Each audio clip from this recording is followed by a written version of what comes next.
Ang gulong ng buhay ay isang simbolo ng ating mga karanasan at pagbabago sa paglipas ng panahon.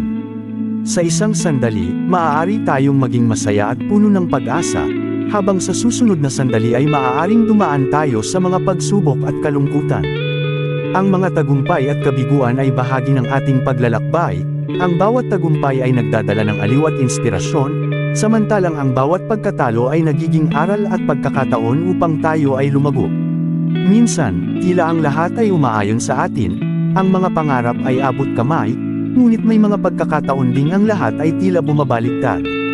Sa kabila ng mga hamon, mahalaga na tandaan na ang mga pagbabago sa ating buhay ay hindi permanente.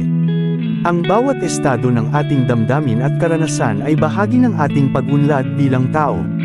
Kaya't sa bawat pag-ikot ng gulong, manatili tayong matatag at positibo, dahil pagkatapos ng unos ay laging may bahaghari na nag-aantay.